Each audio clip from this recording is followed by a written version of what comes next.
আসসালামু আলাইকুম ভিউয়ার্স, কেমন আছেন সবাই? আশা করি সবাই ভালো আছেন। আবারও চলে আসলাম আপনাদের মাঝে নতুন আরেকটি ব্লগ নিয়ে। আজকের ব্লগটি কোনো ট্রাভেল ব্লগ কিংবা রান্নার রেসিপি না।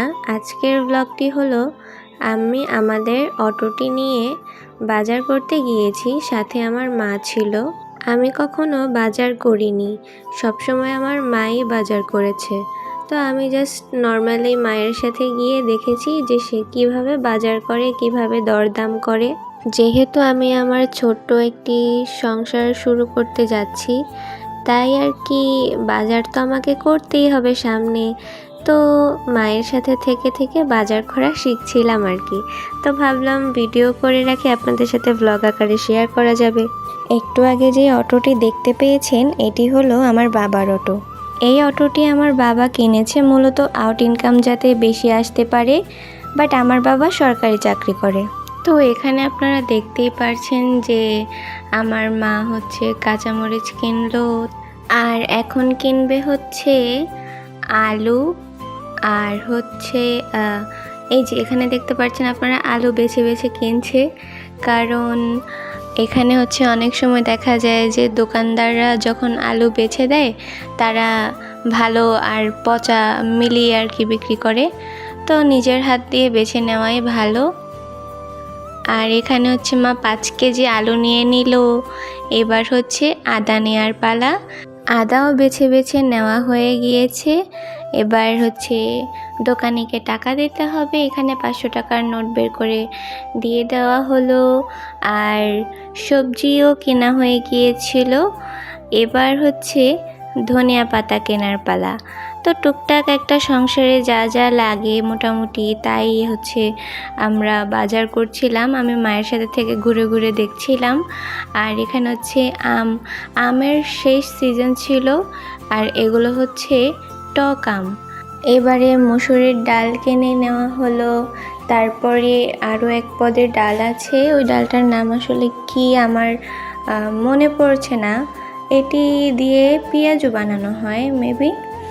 আর এবার নেওয়া হলো বুটের ডাল। এই বুটের ডাল গরুর মাংসের নলা দিয়ে খেতে মজা লাগে, তাই এই বুটের ডাল নেওয়া হলো। আপনারা দেখতেই পারছেন এটা হলো ছোলা বুটের ডাল। আজকে আমি মায়ের সাথে থেকে মোটামুটি বাজার করা প্রায় শিখেই গেছিলাম। আর এখানে আপনারা দেখতেই পারছেন যে কাঁঠাল রাখা হয়েছে, তবে কাঁঠালগুলোর অবস্থা ভালো না, তাই কাঁঠাল আর নেওয়া হয়নি। আর এখন এখানে দেখতে পাচ্ছেন যে বেকারির বিস্কুটগুলো আছে, এগুলো হচ্ছে বাছাই করে করে নিচ্ছিল। আর মুড়ি নেওয়া হয়েছে, মুড়িও নিয়েছিলাম, আর এই গোল গোল বিস্কুটগুলো নিয়েছি। এই এতগুলো বাজার হচ্ছে আমরা আমাদের অটোতে নিয়ে নিলাম। আর নিজেদের আসলে অটো বা নিজেদের হচ্ছে গাড়ি থাকলে সেটাতে করে যেখানে ইচ্ছে সেখানে যাওয়া যায় এবং যত খুশি তত জিনিস বহন করা যায়। বাজারগুলো অটোতে রেখে এবার আমরা চলে আসলাম স্বর্ণের দোকানে। মূলত এখানে আসা হয়েছে যে আমার স্বর্ণের নাকফুলটি ছিল, এই স্বর্ণের নাকফুলটির ডাট যেটা আছে লম্বা দেখতে পাচ্ছেন, এটি অনেক বড় হয়ে গিয়েছিল, তাই এই স্বর্ণের নাকফুলটি কাটাতেই স্বর্ণের দোকানে যাওয়া। তো এখানে আপনারা দেখতেই পাচ্ছেন যে রূপালি আম দেখছিল আমার মা। রূপালি আমগুলোই মিষ্টি, আর তাই সেটি নেওয়া হয়েছে। আর এখানে আপনারা পলিথিনে হচ্ছে অনেকগুলো লেবু দেখতে পাচ্ছেন, এগুলো এক এক পলিথিন 50 থেকে 60 টাকা করে বিক্রি করছে। আর এটি হলো চালের বস্তা। আমার মা অলওয়েজ 1 নাম্বার আপেল মার্কা বাসমতি চালই খেয়ে থাকে, কেননা এই চালটি চিকন চিকন এবং লম্বা লম্বা, খেতে ভালোই লাগে। আর এই দোকানটি থেকে অলওয়েজ আমার মা চালের বস্তা নিয়ে থাকে প্রতি মাসেই। আসলে দোকানের ব্যবহার ভালো হলে সেই দোকানেই কাস্টমার সবসময় থাকে। আর আমার আবার কিছু টাকার প্রয়োজন ছিল, তাই হচ্ছে এটিএম মেশিনে যাই টাকা উঠাতে।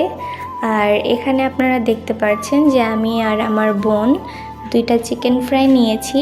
আসলে যে ভাইয়াটার কাছ থেকে চিকেন ফ্রাই নিয়েছি, আমরা অলওয়েজ ওনার কাছ থেকেই চিকেন ফ্রাই খাই।